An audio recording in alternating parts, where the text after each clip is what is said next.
You're watching News on the Twos on OCU TV, Channel 22. Hello and welcome to News on the Twos. I'm Rachel Morse. News on the Twos is OCU's student newscast, keeping you up to date on campus, local, regional, and national news that matters to you. Last week, the Ninth Court of Appeals officially overturned California's Proposition 8. That decision essentially legalizes gay marriage in California. Back in 2008, California's Supreme Court ruled that a state ban on gay marriage was unconstitutional. After that ruling, California voters approved Prop 8, which limited marriage to being between one man and one woman. But last week, the federal appellate court ruled Prop 8 unconstitutional. Could that ruling have any effect on the possibility of gay marriage here in Oklahoma? Legal experts say that Prop 8 was specific to California, so it won't affect us here. Its argument depended on the fact that same-sex marriage had been legal before Proposition 8 was passed. That's not an argument that would apply here. Right? Same-sex marriage has never been the law of the land in Oklahoma. But that doesn't mean some Oklahomans don't feel strongly about the issue. We talked to a member of OCU's Spectrum, a group who welcomes students of any sexual orientation, who sees it as a civil rights issue. And then to say to a group of people, I'm sorry, you can't get married. That's taking like the last 60 years of progress that we've done and just saying, yeah, those didn't count. We're going to try racism all over again, but with you guys. If the appellate court's decision on Prop 8 is challenged, it could go to the U.S. Supreme Court. But the Supreme Court could also decide not to hear the case. Speaking of appellate courts, former judge and current OCU President Henry invited the campus to attend a town hall meeting. The meeting welcomed faculty and students to discuss with officials important issues on campus. From paying the debt to the school's rebranding, the meeting covered a variety of topics. Participants were given the chance to ask some questions, which officials hope will help stop the rumor mill. The entire university was encouraged to attend, though few students did. But officials say this is only one of the many ways to bring a sense of community to campus. An Ivy League professor is coming to talk political philosophy on campus this month. Dr. Michael J. Sandel, who has long been one of the most popular professors at Harvard University, will be on campus February 29th to discuss with students justice, morality, and what is the right thing to do. OCU invited Sandel as part of its Distinguished Speaker Series. The lecture starts at 7:30 p.m. in the Petrie Recital Hall. Stay with us, and when we come back to News on the Twos, Mandy Derryberry takes us to a new exhibit at the Oklahoma National Memorial, honoring a significant day for our state. Stay tuned. I don't work a 9 to 5, but I have a job to do. I don't wear a tie, but I still wear a suit in my court. My field of work isn't average, and my time around the water cooler is limited. I work overtime, but the payoff is worth it. I don't work a 9 to 5, but I have a job to do. I'm an OCU athlete. I'm an OCU athlete. I'm an OCU athlete. I'm an OCU athlete. At first it was twice a week. Everybody else was doing it. Then one day I just did it all by myself. Now I can't stop. It makes me feel powerful, you know? Like I can do anything. It's the ultimate rush. And every time feels like the first time. Yeah, it does. You're not alone. It's okay. We've all been there. My name is Brandon, and I'm hooked on service leadership. Take the steps to living a better life by volunteering today. Feels so good to finally say it. I love helping other people. Yeah! Get motivated, get involved, get hooked on service leadership.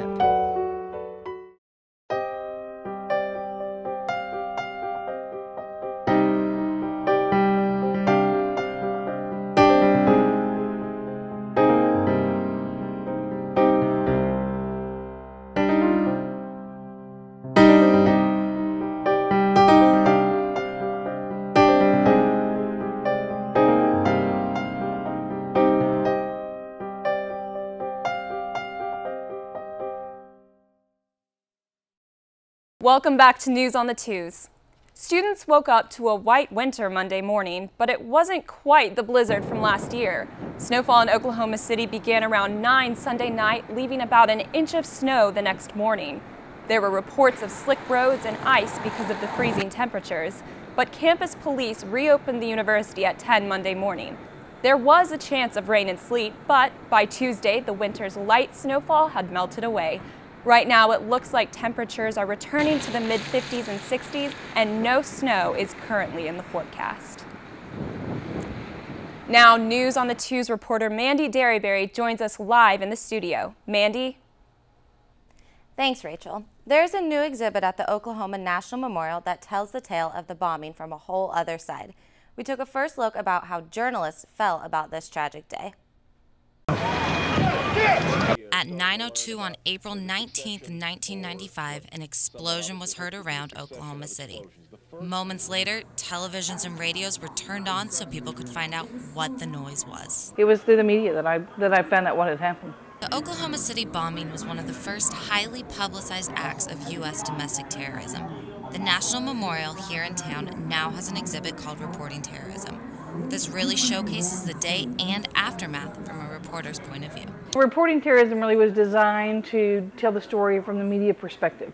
It is told first person through accounts of members of the media, both local, regional, national. Journalists have described the bombing as one of the most emotional stories they've ever covered and were willing to donate notes and other items to this exhibit. We have the most amazing collection of items from reporters and anchors from around the country. The way reporting terrorism has changed since the Oklahoma City bombing, and through this exhibit, it shows just how big of an impact the media plays. We hope that when people leave here, they understand that the media has a role.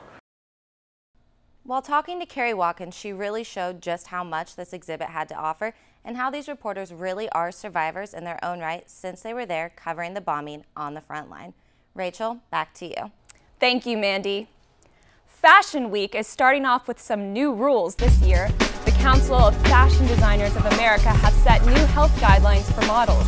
These guidelines include being at least 16 years old, aware of eating disorders, and no smoking or underage drinking backstage.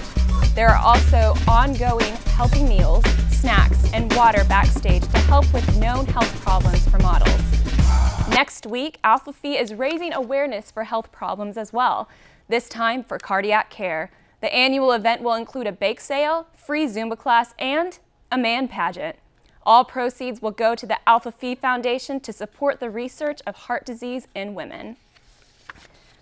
When we come back, we're talking all things OCU sports. Stay tuned.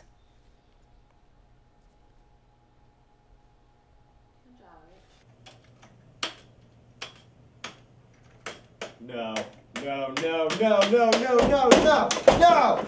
No!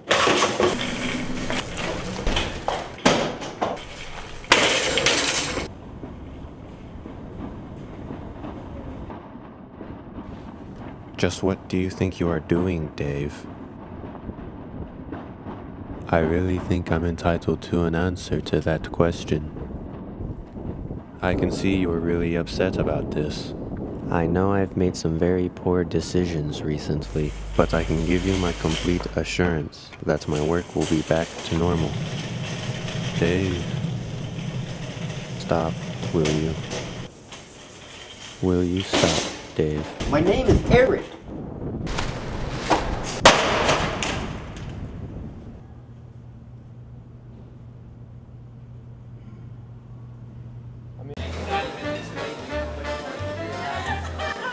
We've got beans, more beans, mashed potatoes, meatloaf, just like yesterday. You want some ketchup on that? Lunch hour, bringing you down.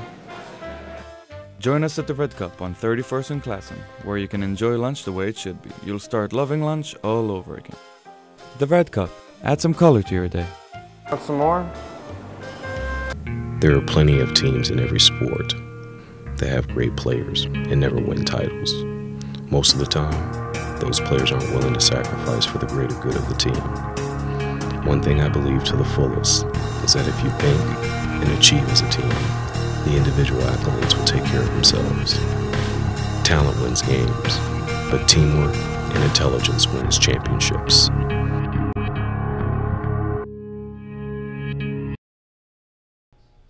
Welcome back. Joining me once again is News on the Twos reporter Mandy Derryberry. So I heard that OCU's Spirit was rewarded this weekend. That's right, Rachel, it was. OCU Spirit squads took first place in 3 events at the NAIA West qualifying division. OCU Cheer placed second in 2 USA Stunt tournaments as well. 15 cheerleaders and 6 dancers were named All-Americans. Cheer and Pom will compete for a second NAIA national title in Daytona on April 14th. The OCU baseball team is ranked #1 in NAIA, but were dealt their first loss of the season. Missouri Baptist moved OCU to 5-1 this season. Miguel Beltran, a senior first baseman, has already had 2 clutch home runs this season. We sat down with Beltran to talk about the pressure in being at the top. Every team we face, we're gonna face a #1 pitcher. We know that we have the targets on our back, and we know going out there we have to play the best game possible with any team we face. I personally like the feeling. I like being #1. I like everybody trying to get us, trying to beat us. Trading in bats for brooms, the campus Quidditch team is taking their game to the next level. Michael Lutz, newly named president of the Harry Potter Alliance, said OCU's team will soon be expanding to 2 separate teams, one for competing and one just for fun. This is all a part of the Quidditch becoming with what Lutz calls a legit sport, and he claims it won't be long until others will want to jump on a broom. If you look at the history of football, it took a long time to get things regulated, and in Quidditch is happening the same, almost the exact same process, except a lot faster. So it's a really fast organization, and we'd like everybody to be part of it. Lutz says those competing will get the chance to travel across the country for Quidditch matches and even get a shot at the World Cup. Former OCU softball pitcher Melissa Rhodes is making waves on national television. Rhodes is appearing on the Food Network's reality television show, Worst Cooks in America. Rhodes lost 40 pounds after graduating from OCU in 2005, but she says she had an eating disorder that she still fights and plans on telling her story on the show. Well, I know for sure that's something that I'm going to want to tune into, Yeah, Mandy. absolutely. I don't know about you. And speaking of tuning in, don't forget to catch News on the Twos on Channel 22 and at MediaOCU.com. Thanks for watching. Have a great day.